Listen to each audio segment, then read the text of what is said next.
Good evening and welcome to the FITT Show. Financial information for today and tomorrow. I'm Bobby Kinzer. And I'm Thomas Doty. And we are the FITT Show, helping out people get their finances in shape. Well, welcome back, Dote, from 1 week of layoff. This is our 125th show. Last week we were off, ladies and gentlemen, because yours truly had a heart procedure done, which is called atrial fibrillation abrasion. And this one, if y'all been watching commercials, you'll see Kareem Abdul-Jabbar talks about it. And I just wanted to tell you the importance of getting a checkup, because that's how I was able to find out about that. And for some of y'all that know, 6 years ago, I had open heart surgery from an aorta aneurysm, which was another particular heart disease that you don't have any symptoms. And because of my checkup, they caught that. So these had nothing to do with my arteries or my valves. They were great. So just want to remind everyone, thank God for modern technologies. And please, y'all, go out there and get checked out. Am I right about it, though? Because I know you feel about it the same way I do. That's for sure, man. So make sure y'all get that. So thank you all for taking a pause for the cause. But we're back. We're back. And we got even more information for you. Remember, we try to provide you with knowledge, financial knowledge, because we believe that knowledge is not just power. Knowledge is information, but action is power. So when you get this information, make sure that you apply this information. So with that, I want to start, Dope, with, as we always do at the top of the show, the stock market. Now, we've taken a break for 2 weeks, so I feel after 2 weeks, Dope, I'm sure that you should have some kind of good news for us. Well, it really has been really good the last couple of weeks. Oh my God! And yeah, until today. And God, there you go. Well, the stocks ended lower today, but I mean the S&P had been on a nice little winning streak. It had 8 days of positive numbers, and NASDAQ had a 9-day run of positive numbers.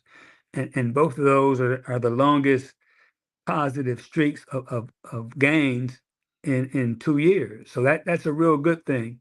But today, the Fed chairman made some comments about continuing to raise interest rates to rein in inflation. And also there was something going on in the bond market that caused some trepidation. So the market took a little pause today. But as you can see, I mean, it's from 2 weeks ago, it's done really well. The Dow is up over 1,100 points. That's like a 3% increase. The NASDAQ's up 7% because it is very, very interest rate sensitive. And some of the stocks I like, Microsoft's up 10%. It's up to 361. Tesla's up slightly, about 2%. They're definitely facing some headwinds there. Apple's recovered. It's up 9%. My only loser is Pfizer. And Nvidia, this is one of my favorites. They took a big hit a couple of weeks ago, maybe a little longer than that, because the government are restricting them from selling high-end chips to China. But they're already coming out with the new chips to sell to China. So the stock has recovered quite well. And I remember when it was down, we were talking about this, and I considered buying some more. I didn't, but should have, because again, this is a real good company, and they're riding on the waves of this artificial intelligence. And we'll know a little more on the 21st of November when they announce earnings. And the last several times they've announced earnings, they've crushed the estimates. So hopefully the same thing will happen and the stock will continue to go up. So things have been pretty good the last couple of weeks until today. And it's that old thing that's been beating up the market for a while. Things are so good that the Fed feels they need to slow things down. So it's kind of a mixed bag when you say you're almost looking for some bad news that indicates that the Fed raising the interest rate is having the desired effect of slowing down the economy, but it hasn't happened to their satisfaction yet. So hang in, keep looking for bargains. Well, though, my gold is back under 2,000 again, but it's above $1,900 an ounce. So there's still some hope for gold. But that just shows you the adverse effect with the market. But just good news though for us for a change to get some good news. Just want to remind people that when Obama went out of office, and I think when Trump coming in, Nasdaq was at about 1,600. So we're around about 13.5 right now. We're not far off of it, and I think if I'm right, the Dow was around about 36,000. Now it's at 33.8. We're not too far off though, of considering all the um, trade winds we've been going up against, and politics, and the Federal Reserve, and inflation, and wars. It's amazing that Well, and Bob, that shutdown situation is looming. So oh, forgot about that that though. that that could definitely create some havoc in the market. And right now, there's no clear path forward. So we'll have to keep an eye on that and see if they can broker a deal that's going to get past all the chambers in order to become effective and or in place. But I'm not optimistic because I'm just not optimistic right now. Yeah. So, like we always say, diversify, diversify, diversify. Don't put all your eggs in one basket. You don't want nobody to sit on your basket, crush your eggs. So it's even more the reason, though, because it doesn't matter, who's in office, war, tsunami, pandemic. If you plan and strategize and get help and information with managing your personal portfolio, you can weather the storm. And the name of the game is be able to handle future shocks without, it, taking you under. So keep that in mind. Look, let's talk about the cryptocurrency market, though. The cryptocurrency market is up 11%. It was at 1.3 trillion. It's up to 1.4 trillion, and it's up 11%. And the Bitcoin is up 8%. It's at 36,597. 2 weeks ago, it was at 33,995 per Bitcoin. That's a change over the 2 weeks of $2,602. That's how much your Bitcoin would have went up if you were holding Bitcoins, ladies and gentlemen. We said it before, it's highly speculative. It's hard to tell what causes it to go. A lot of times they're saying it's consumer sentiment which drives it, but that's where it is. And we were tracking Solana. We dropped Shiba Inu because it was sort of tanking very bad. And ever since I've been tracking Solana, which is a cryptocurrency, it's the number 7. It went from number 8 to number 7 since 2 weeks ago. It was at $24.85. Now it's at $45.56. That's a $20.71 increase per Solana cryptocurrency. That's an 83% gain, ladies and gentlemen. The Dogecoin is still, like they say, a dog coin. It's just laying pretty fat. So that's it for the cryptocurrency market. So, dope. Last week, 2 weeks ago, we talked about year-end tax tips for 2023, and that was a lot of information, and a lot of people thought it was very, very, very useful. So, let's talk about this week's subject: maximizing credit cards. What do we mean Yeah. by that? Well, credit cards can put some money in your pocket, and they can also take a lot of money out of your pocket. And there's no such thing as a best credit card for anybody. What's good for me might not be good for you. And a lot of it depends on your lifestyle, what your goals are, what your credit history is. If you're looking for travel rewards, then you're looking for a particular type of card. If you're a young kid looking to establish your credit, you're looking for another type of card. If you're in a lot of debt, still you're looking for a different type of card. And there's not one best card for you. That the average American has at least 3 credit cards. Okay. But many times you can get the wrong card and have the wrong card and use it the wrong way. So if you know your options and you know the questions to ask, you can find the best fit for your spending habits and goals. Today, that's what we're going to talk about: ways to maximize credit cards, to use them to the fullest, and to get the most out of them for your own good. Now, credit cards are not just a convenient financial tool, but it's also a lifestyle accessory. What am I talking about, Bob? For instance, if you're a frequent flyer, you can opt for a co-branded airline credit card. Now, such a card will make your travel smoother and more comfortable with benefits like free lounge access, priority boarding, etc. Now, you also stand to earn miles that you can convert to free flights. Now, if you tend to entertain, eat out, or socialize regularly, opt for a card that offers a better dining experience and greater rewards and discounts at restaurants. Now, choose a credit card that suits your lifestyle and offers you the maximum rewards and benefits for the kinds of activities that you indulge in. Now, aside from earning rewards to offset other costs, most credit cards come with some other perks and benefits that can save you time and money. Some of these extra perks alone might make a particular card compelling, but it's best to check the fine print. Always read the fine print. Always read the truth in lending disclosure statement to understand the ins and out of each card, because each credit card is not created equal. Now, common cardholder perks include, it's dope. Credit cards have changed so tremendously from back in the 70s and 80s, man, because now you can have automated utility bill payments, going from your credit card. They got welcome bonuses. And you know what welcome bonuses are? When you apply for a new card, they offer you cash, $250, $300. Then you got rental car insurance from these perks.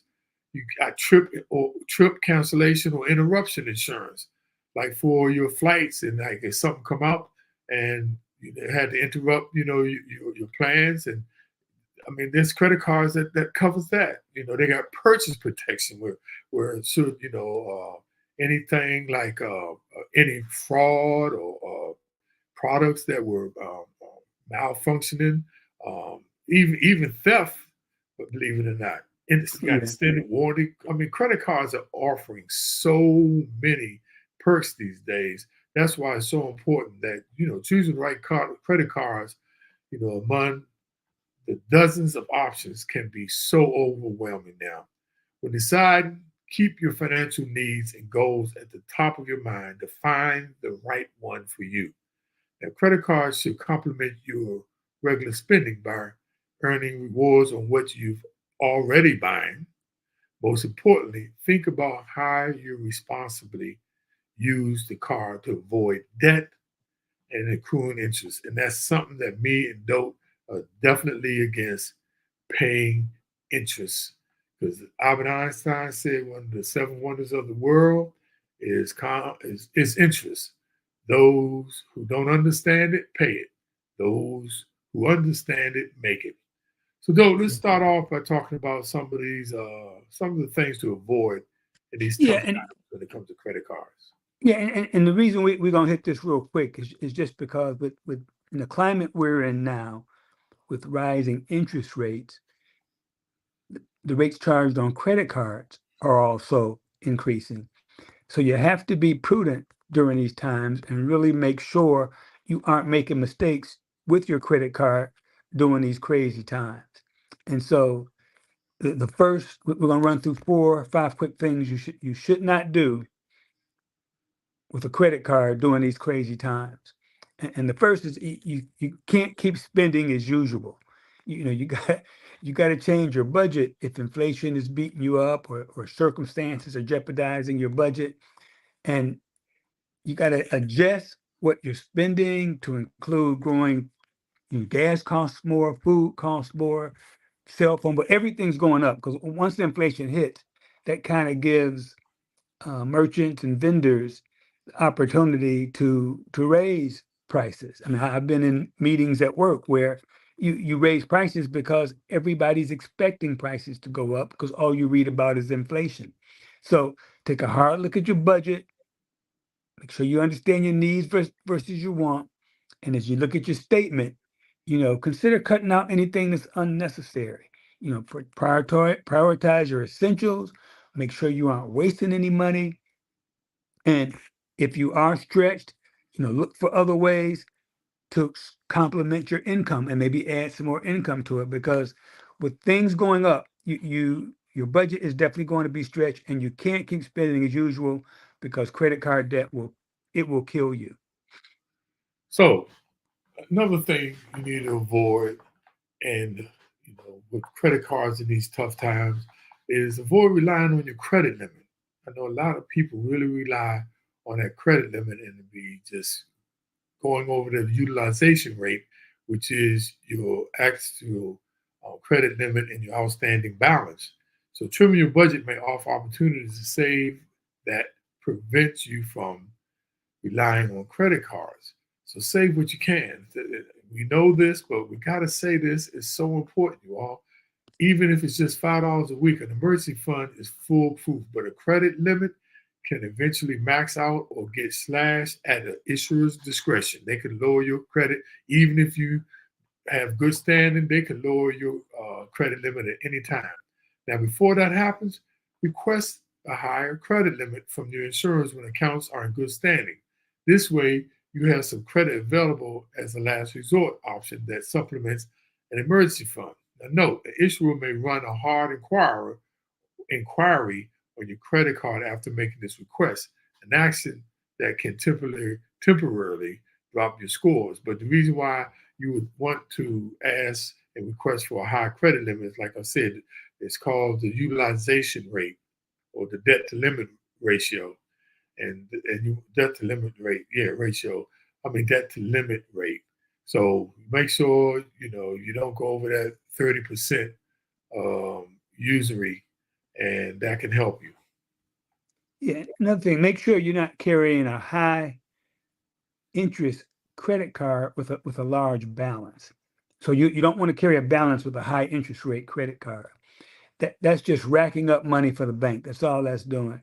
And you go back to 2021, the average rates were 16 and a half, but now you see rates as high as 29%, which is just crazy. And there's a whole lot that goes into that rate that you charge is based on obviously economic factors, but it's also based on your credit score. And so some institutions offer lower interest rates. You might consider a credit union. Their average interest rate is 11.2%. Okay. Or you may be able to get a personal loan. You can also get a balance transfer, and which has a lower interest rate for a specified period of time. Now, just be aware that those typically come with a balance transfer fee, and that fee is usually in the 3-4% range. And that's effectively the interest rate you're paying. And you want to make sure you have a long introductory fee, and I'm sorry, long introductory time period with that 0%. So you take your high debt credit card, transfer it to the no interest for usually 1 year or maybe 18 months. And then you can make some progress on lowering your debt. Now, just be aware when that introductory period ends, if you haven't fully paid off that credit card, they can go back and hit you for all the past interest. So make sure you can get it paid off before that introductory rate takes effect. Sorry, before that introductory rate ends. Sorry about that. Right. Yeah. Right. So Kitty had a kind of a statement or a comment, and she said that your credit card can actually be your emergency fund. Is that true? And actually, yes, that's why it's good to keep a low balance and no balance on your credit card if you can, because that's the time to use it. But a lot of people use their credit card to take care of their daily expenses. And I usually go against that, but because of the reward points these days is help. But most part, credit cards should be used, for emergencies, like if your water heater went out and something like a higher ticket price that you have to spend that you may not have the cash for. So yes, Kitty, that is true. A credit card can serve as your emergency fund, but just remember the difference between having an emergency fund with cash and having an emergency fund as a credit card. You got to pay that money back. It's not your money. It's nacho money. It's like nacho cheese. So stop racking up late credit fees. Now, if you foresee a late payment, contact your credit insurer quickly. A late fee can cost up to $30 the first time and up to $41 after. That's according to a 2020 news release by the Consumer Financial Protection Bureau. They the people who regulate the credit cards now. Now, some issues may be able to change your due date, offer financial hardship programs, or refer you to a nonprofit credit counseling agency that provides a debt management plan. These programs may waive fees or lower interest rate for a certain time frame. Okay, and lastly is think twice about cash advances. And I'm not talking about if you're in a situation where you have to use it, but if you don't have to use it, they can be really, really costly. The interest starts accruing the day you get the money. And in most cases, there's fees involved when you take that money out. So instead of maybe a cash advance, consider a personal loan or a targeted offer from a lender where they'll move money from a credit card account into your bank account. And a lot of times in those situations, there's no loan application involved, but just the fees and the interest on a cash advance are crazy. So try to minimize use of those. So what we just talked about, those 5 different areas, was actually credit card mistakes that you need to avoid during hard times. Now we want to transition to talking about ways to maximize the use of your credit cards. And one way is, if you're not using the credit card enough to earn the sign up bonuses, okay? New credit cards can offer a lucrative welcome bonus, but usually with a caveat. You have to spend a minimum amount within a specific time frame to get it. Now, note the spending requirements for sign-up bonuses. First, you must note that spending requirements for those sign-up bonuses and use the new credit card enough by the deadline. Okay, that way it benefits you. Because if you continue to pay with an older credit card that's already in your wallet, you risk missing out on the bonus if you don't spend enough on the new credit card. Now, a little planning can help. Now, think about any upcoming big purchases you need to make, such as a car repair or a new laptop. Just one of these could be enough to hit the bonus spending requirements where you can get, those particular benefits. So, use your credit card wisely. And before I get into the second one, just remember that bonus of cash you get is considered interest by the IRS. So you will get a note from the bank at the end of the year, and you'll have to add that to your income tax as interest. So just don't forget that.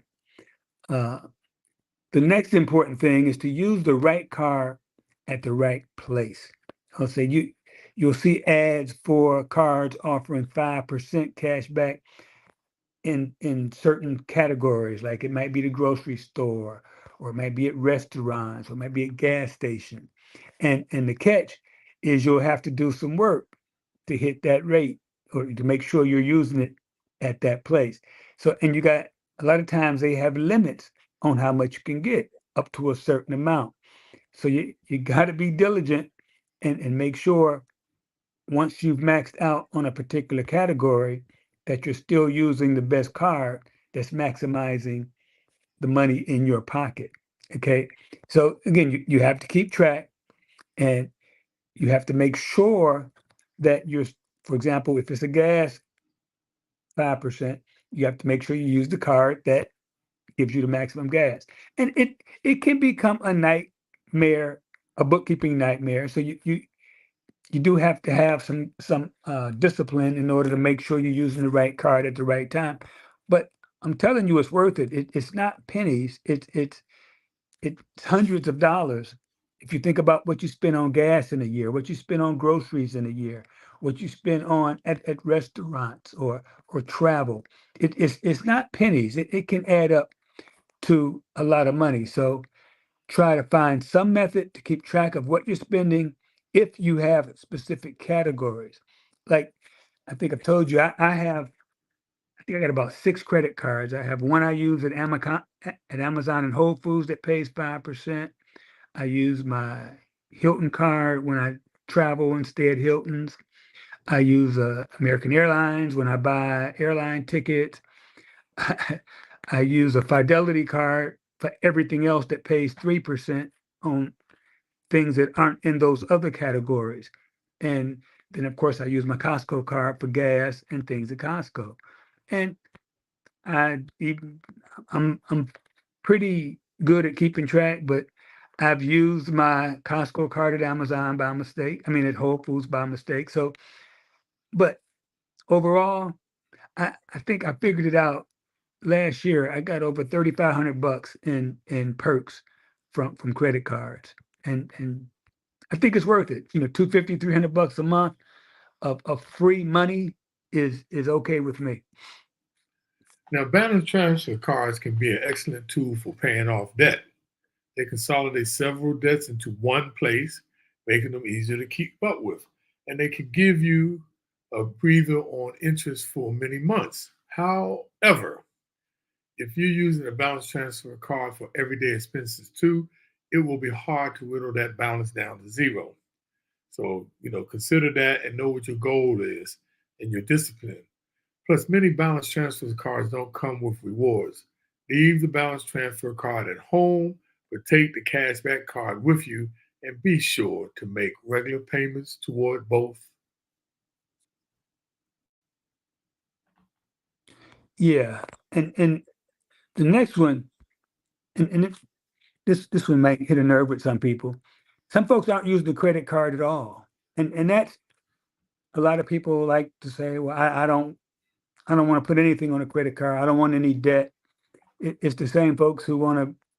I don't want a house note. I want to pay off my mortgage.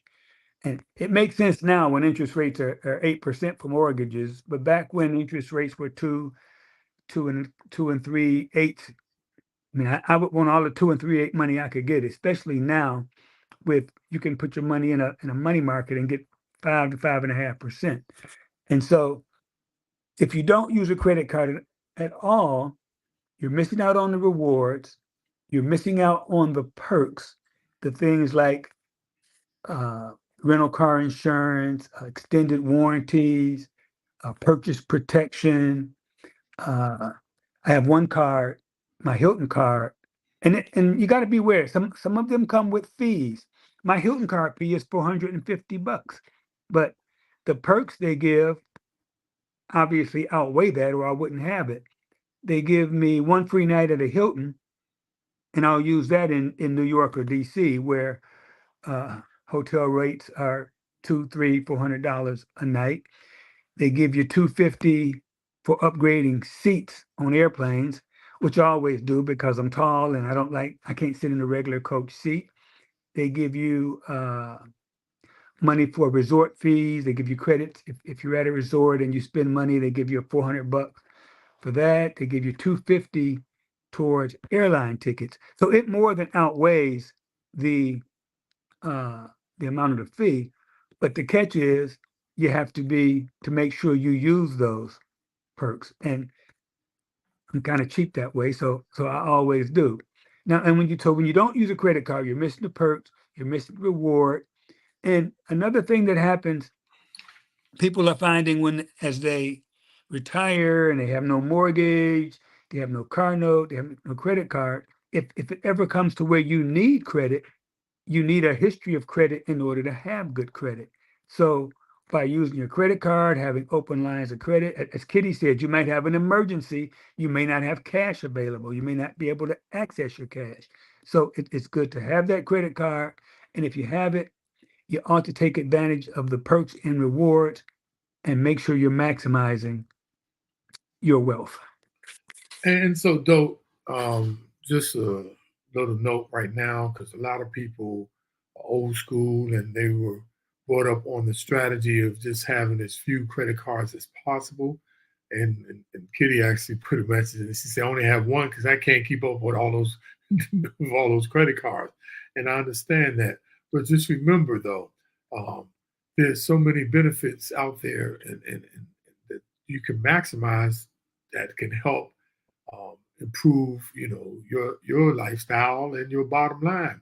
Because even if you got one credit card, why not make it be one of the ones that give you reward points? Because if you're going to like these things, you're going to be paying for anyway, especially every day. Why would you not use your credit card, which will give you some benefits and cash back for it? Because you're going to be spending on these items anyway.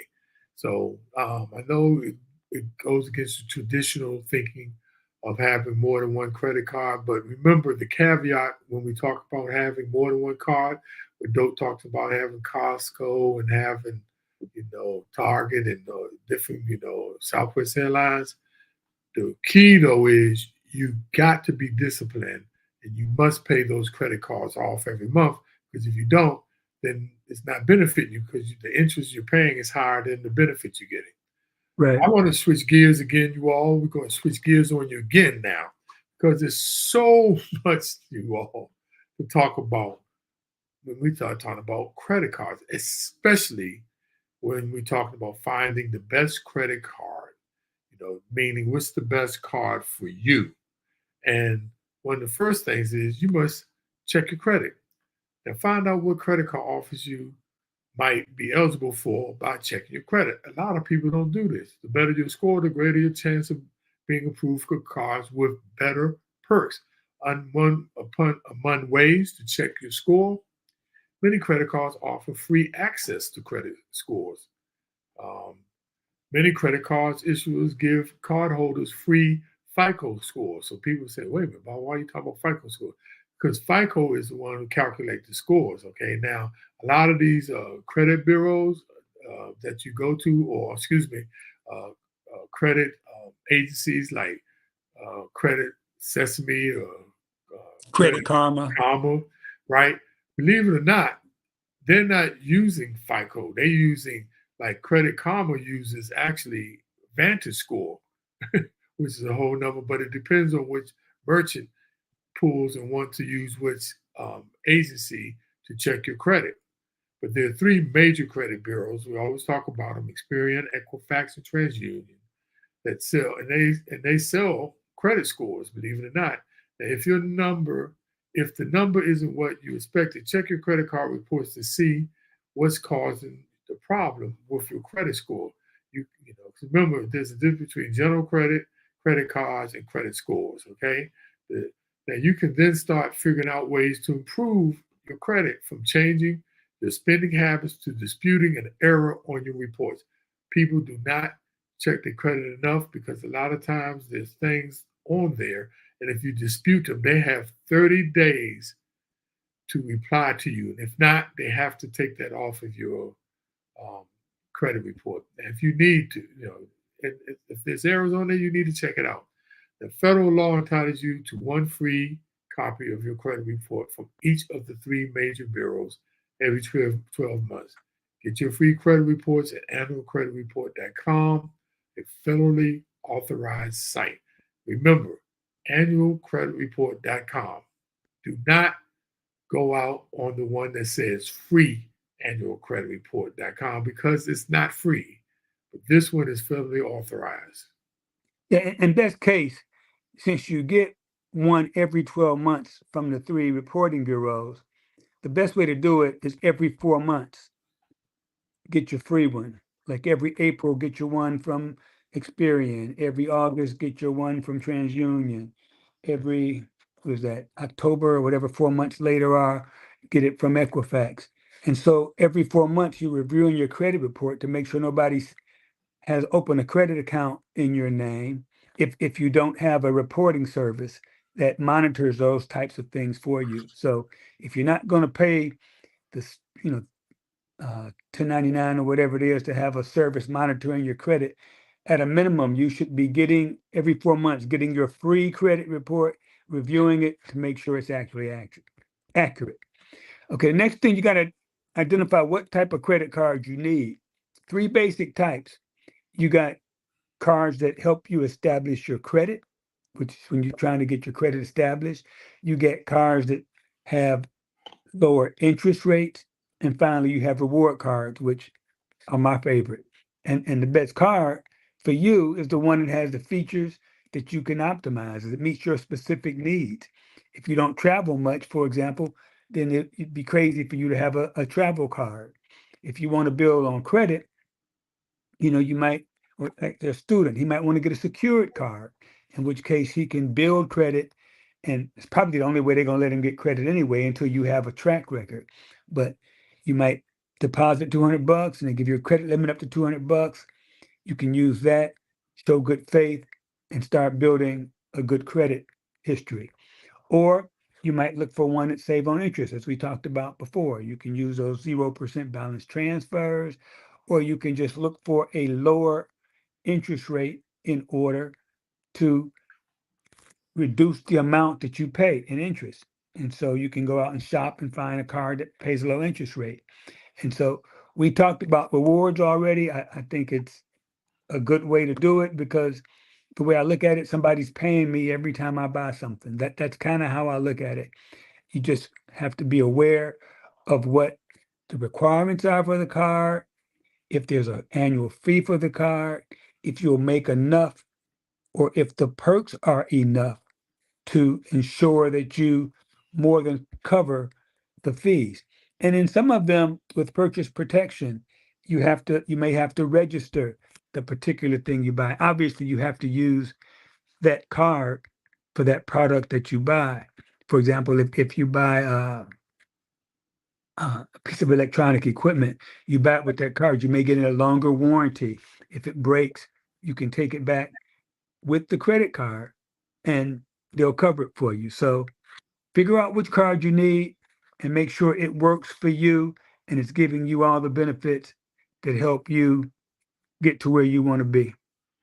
Now, another thing to help you to find the best credit card for you, you need to narrow your choices by asking the right questions, especially for those students out there and secured credit card holders. You need to ask a question like, will this card help me build my credit? Plain and simple. Look for a card that reports your credit and your payments to the 3 major credit bureaus. Another question, how much does it cost to open an account, including the annual fee? You must always read the truth and then the statement and always look at the APR, the annual percentage rate, not just the interest rate, because those are 2 things. Flat, simple interest rate is that. But the annual percentage rate have other things that are charged, and it gives you can then compare apples to apples. Now, the rewards on these cards generally aren't high enough to warrant an annual fee. So unless you have very poor credit, you can likely avoid, some of those expenses. Another question for you students: can I graduate to not just students, but can I graduate to a better card later on? You need to look at cards that give you that. And then you need to look at the low interest APR, which is or the balance transfer cards. Like how long is the 0% APR period? And what is the ongoing interest APR? Look for a card that gives you enough time to pay off your debt interest free. Another question: what is the card's balance transfer policy? If you're doing a balance transfer, look up a card's balance transfer fees because a lot of them could be high. Does the card offer rewards? For rewards, travel, or cashback cards, you need to ask, how do I spend my money? Look for a card that delivers high rewards for the categories you spend the most. If you're a big spender, consider getting a card with an annual fee, sort of like dope. And if your reward earnings would offset the cost. How complicated is this credit card? Meaning, if you don't want to contend with limited award, seat availability, spending caps, these kind of things, you need to understand all the complications of the card, loyalty tiers. Consider a card with flat rate cashback rewards. That helps. Now, the other thing is, last question: how quickly will I earn rewards, and how much are they worth? You need to ask these kinds of questions. It really helps in determining the right card for you. Yeah, so you go through all that. So you want to end up applying for the card that has the overall highest value for you. And, we always talk about how building wealth takes a lot of work. It's amazing how many different little circumstances cards have. I mean, some cards will automatically increase your credit limit if you make so many consecutive on-time payments. Some cards will pay you interest on deposits if you have a secured card. They'll put the money into an interest-bearing account so you can make money on that money that's just sitting there. Some cards have debt payoff planners and help you set up a tool to automatically pay off your debt.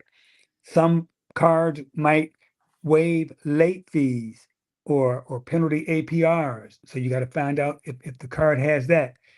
When you're comparing cards for the bonus, some cards have lower required spending. You may only have to spend 500 or 1,000 in the first 3 months in order to qualify for the bonus. Some cards have longer reward periods, the time in which you have to use the rewards. So all that stuff you have to look at to make sure that card fits for you.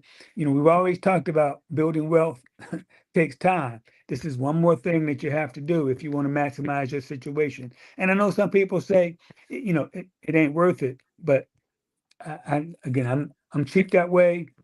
I like the $250, $300 a month extra I get, and it adds to the pot. So why would you not want to maximize the value that you're getting, for your credit card, or simply for your money, or for the use of, that money? So it makes a lot of sense to me. But I know a lot of people are afraid of credit cards because a lot of people have gotten into severe debt because of dealing with credit cards. But it's all about temperance, meaning having self control. And if you do, I'm telling you all, there are so many perks that will be to your benefit that are out there as long as you just use them wisely. Now, let's say, you found the best credit card. Then what's next, right? What's next? Now, choosing the best credit card is an important decision, but don't stop there. Use your credit card the right way to get the most for your money. If you're trying to establish credit, pay your bill in full every month and don't use too much of your available credit. Stick to your debt payoff. Talked about if you have a debt plan. If you snagged a 0% annual percentage rate deal, and if you're trying to rack up rewards, use your card for everyday purchases and pay your bill in full.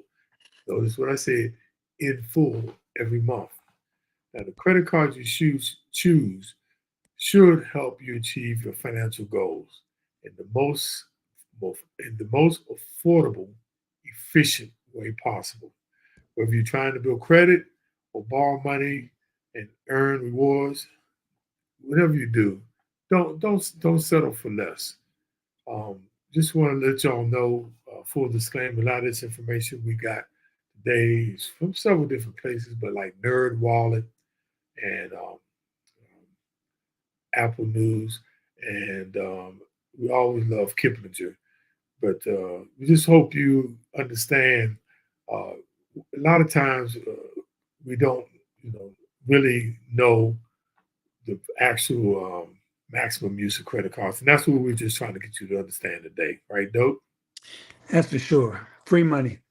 Free, yeah, yeah. And I mean, I remember what Bill Cosby once said this: said the best things in life are free. Just make sure you get a receipt for Yeah, but the other side of that, if you aren't using it wisely, it can end up costing you dearly. If you're paying a high interest rate, you're paying 20-something% interest on for an item, you're paying 2 and 3 times what the item's worth. So it's just not a good way to build wealth.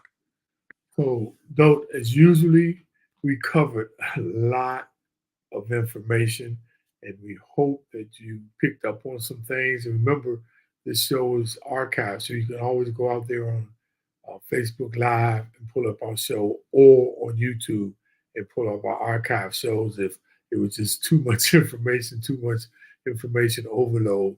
But as we always do, we like to bring it home with our summary and takeaways. Yeah, and the first thing is pick the card that's right for you. That's what works for Thomas or what works for Bob might be great for them, but you really have to look at the card that works for you. That the cost isn't too high, the perks are what you're going to use, it's easy to track, and it puts the most money in your wallet. So really take the time, the effort to pick the card that's right for you.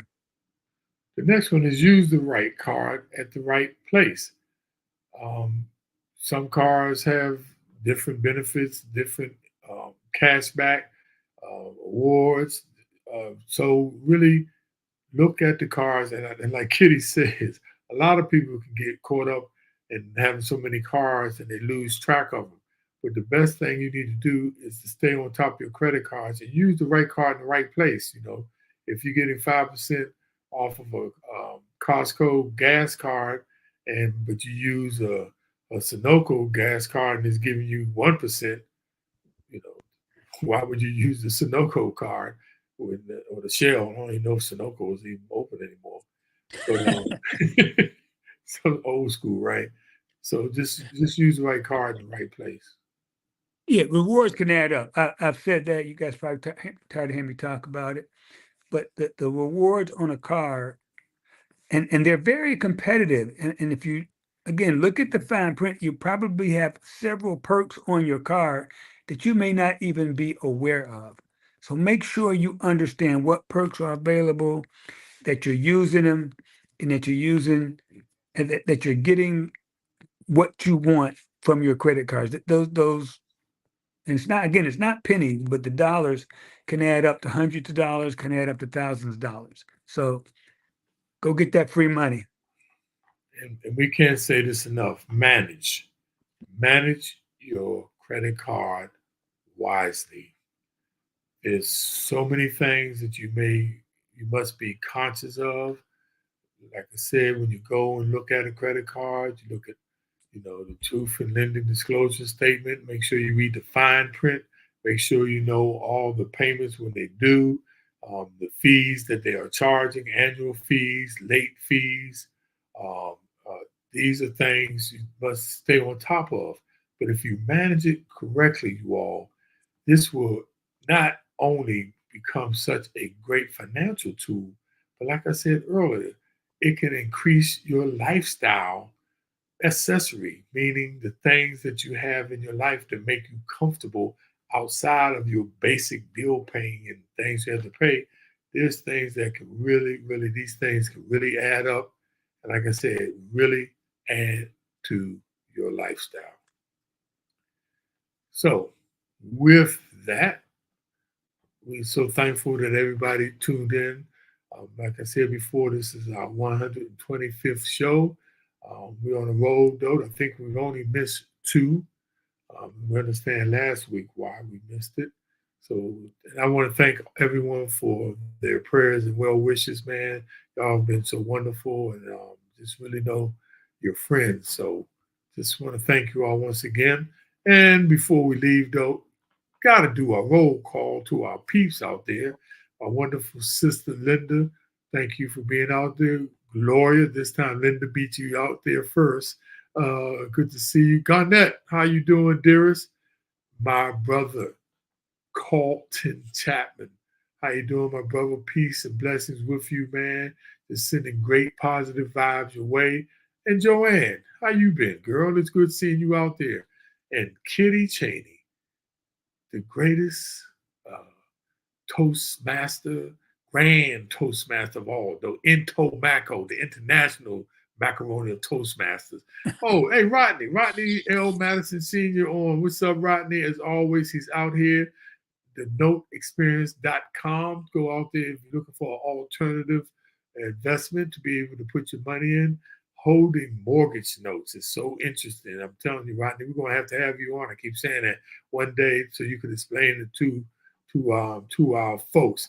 And what's up, Nolia, my wonderful sister?